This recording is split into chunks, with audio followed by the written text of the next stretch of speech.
Doctor Sudhanshu Trivedi इस वक्त अब हमारे साथ लाइव जुड़ चुके हैं। रेणुका जी हमारे साथ लगातार बनी हुई है और देखिए न्यूज 18 इंडिया देखा जा रहा है इस वक्त। मध्य प्रदेश के अब संभावित मुख्यमंत्री या पूर्व मुख्यमंत्री शिवराज सिंह चौहान, नरेंद्र सिंह तोमर, लेकिन डॉक्टर सुधांशु त्रिवेदी सुनामी मतलब एक बड़ा फैक्टर मैं जानना चाह रहा हूं, बहुत सारे आप बताएंगे, लेकिन कोई एक बड़ा कॉमन फैक्टर, हिंदी पट्टी 3-0 से आप लोग जीत रहे हैं, 3-0, 159, 106, 54, कोई एक common factor Sudhanshu Trivedi. The first common factor is now the politics has become modified, MODIFIED। Modi ji के नेतृत्व में जो हमने 4 आयाम की राजनीति की है। नंबर 1 कल्याणकारी कार्य, गरीबों को उनकी आवश्यकता के अनुसार व्यवस्था सुनिश्चित करना। नंबर 2 विकास के कार्य, इंफ्रास्ट्रक्चर। नंबर 3 सुरक्षा, देश की आंतरिक और बाह्य सुरक्षा स्टैब्लिश करना। और नंबर 4 सांस्कृतिक गौरव। इन चारों को मोदी जी के नेतृत्व में हमने जो स्थापित किया है, यह उस राजनीति के प्रति जनता का एक विश्वास है। और हमारे लिए यह सौभाग्य की बात है कि हमने पिछले 3 पीढ़ियों से जो आधार बनाया है, आज हमारे पास मोदी जी जैसा एक नेता है जो देश में ही नहीं, मॉर्निंग कंसल्टेंट के हिसाब से पूरी दुनिया में पिछले कई वर्षों से लगातार सबसे लोकप्रिय। और यहां पर एक और बात है, यह क्रेडिबिलिटी की पॉलिटिक्स की भी जीत है।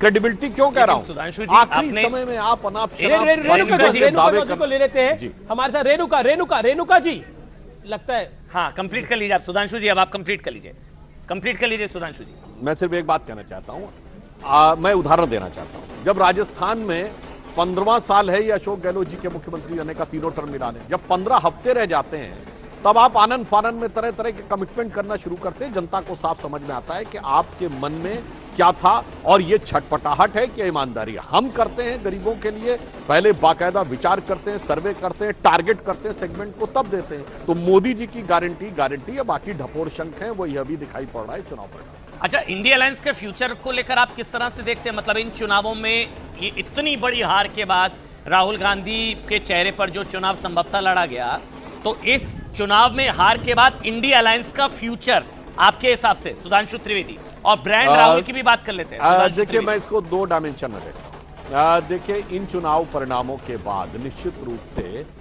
भले ही ऊपर से इंडिया अलायंस कहे कि उसे दुख हो रहा, पर इंडिया अलायंस के ज्यादातर घटक, जिसमें तृणमूल कांग्रेस भी होगी, नीतीश कुमार जी भी होंगे, अखिलेश जी भी होंगे, शरद पवार जी होंगे, उनके दिल में लड्डू फूट रहे होंगे कि अब हम हकीकत में जो चाहेंगे वो करवा पाएंगे।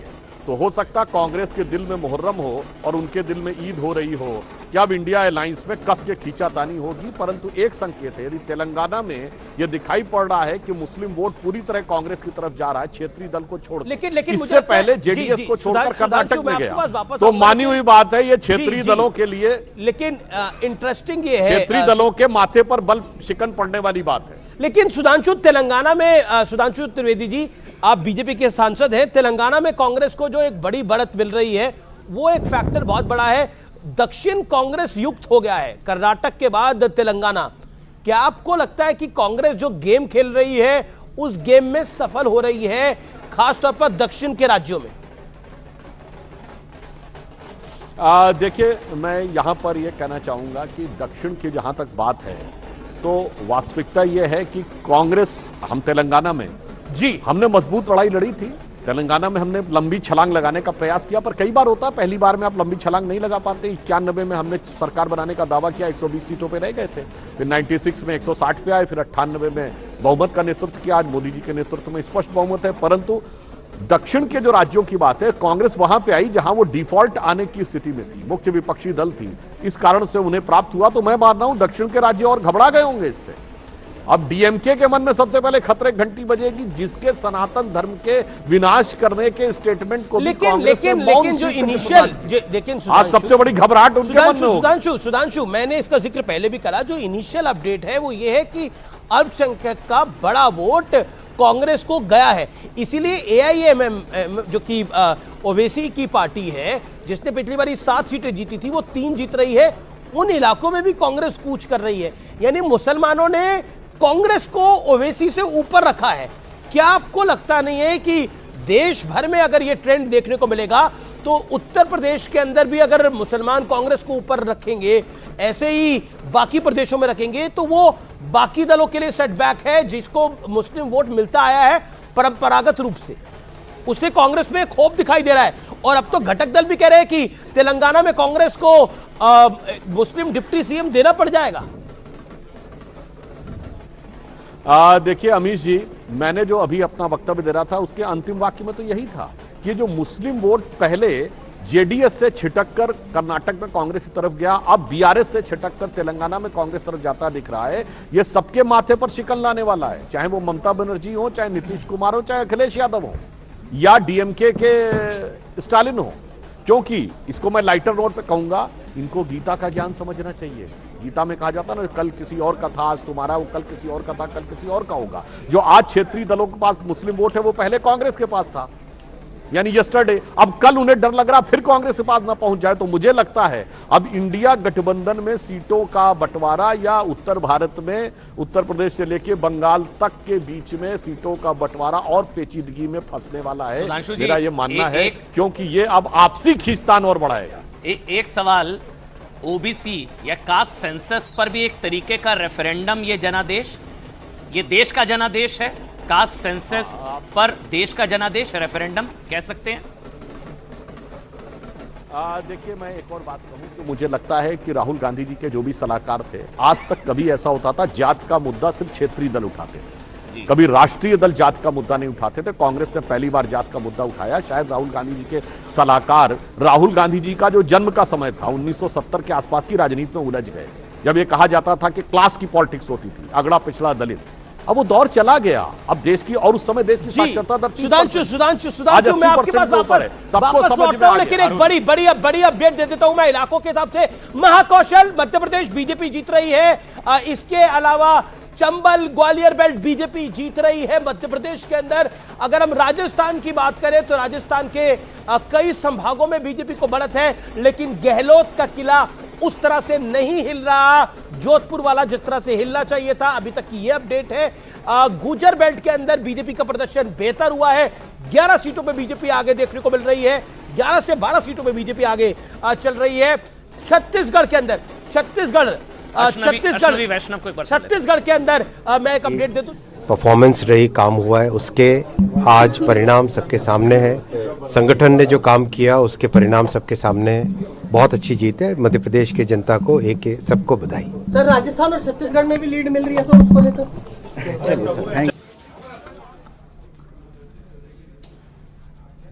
तो अश्विनी वैष्णव को आपने सुना, बम्पर जीत भारतीय जनता पार्टी की। हिंदी पट्टी मध्य प्रदेश, छत्तीसगढ़, राजस्थान 3-0 से बीजेपी सबसे बड़ी पार्टी। मध्य प्रदेश में clear mandate 116 magical figure, 160 clear mandate. Rajasthan की बात कर लीजिए 199, 107 क्लियर मैंडेट स्पष्ट जनादेश। छत्तीसगढ़ की बात कर लीजिए 90, 46 बहुमत का आंकड़ा, 54 बीजेपी क्लियर मैंडेट। तेलंगाना में हालांकि कांग्रेस पार्टी को 66 सीटें मिलती नजर आ रही हैं। सुधांशु त्रिवेदी हमारे साथ लगातार बने हुए हैं, लेकिन हमें एक बार सुधांशु मैं आप ही के पास आ रहा हूं। सुधांशु, मध्य प्रदेश, छत्तीसगढ़, राजस्थान, कांग्रेस के एक बड़े नेता कह रहे हैं कि सनातन का श्राप लगा है कांग्रेस पार्टी। आचार्य प्रमोद कृष्णम कह रहे हैं। आचार्य प्रमोद कृष्णम कह रहे हैं सनातन का श्राप लगा है कांग्रेस पार्टी को। देखिए अब वो तो आचार्य हैं तो कह सकते हैं। अगर श्राप की हम बात कहें तो जब से कार सेवकों की हत्या करने वालों का समर्थन किया था कांग्रेस ने, अब इसे संयोग मान लीजिए या दैव योग मान लीजिए, उसके बाद से कभी कांग्रेस को स्पष्ट बहुमत नहीं मिला। उस समय 400 की मेजॉरिटी थी राजीव गांधी की।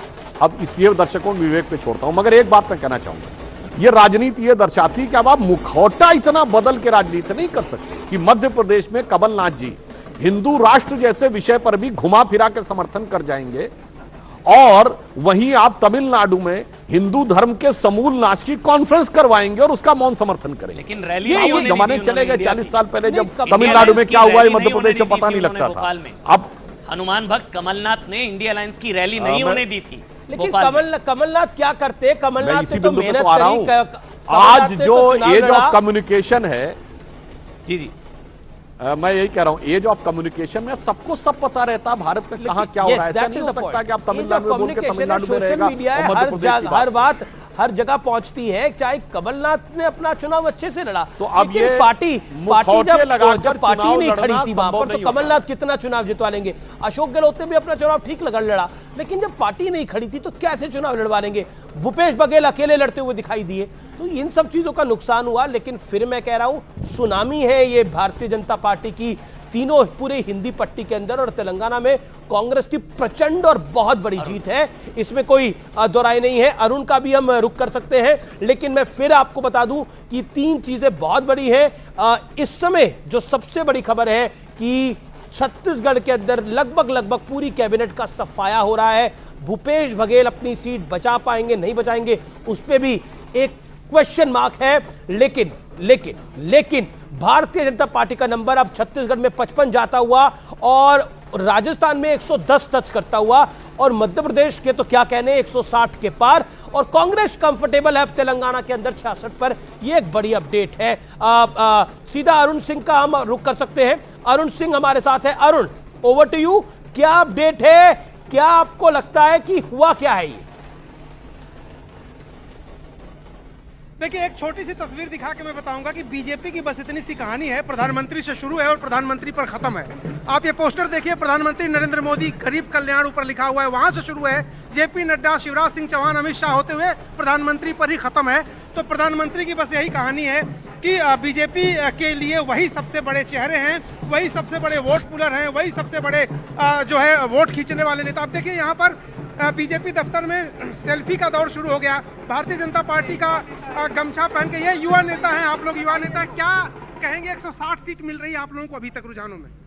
अरे भाई बात करो, बताइए क्या कहेंगे? बहुत ही हाँ, खुशी हो रही है हमको।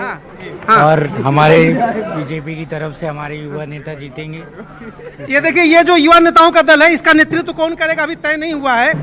लग रहा है कि मुख्यमंत्री का जिस तरह से अभी तय नहीं है कि कौन बनेगा, शिवराज सिंह ही कंटिन्यू करेंगे, कोई और बनेगा, उसी तरह इनका नेता तय नहीं है। लेकिन दूसरी तरफ मैं आपको लेके चलता हूँ, भारतीय जनता पार्टी का जो दफ्तर है, वहां पर ढोल नगाड़े बहुत देर से बज रहे हैं, बीच बीच में थक जाते हैं ये लोग, और उसके बाद ढोल नगाड़ा बजाने लगते हैं, फिर बीच बीच में थक जाते हैं।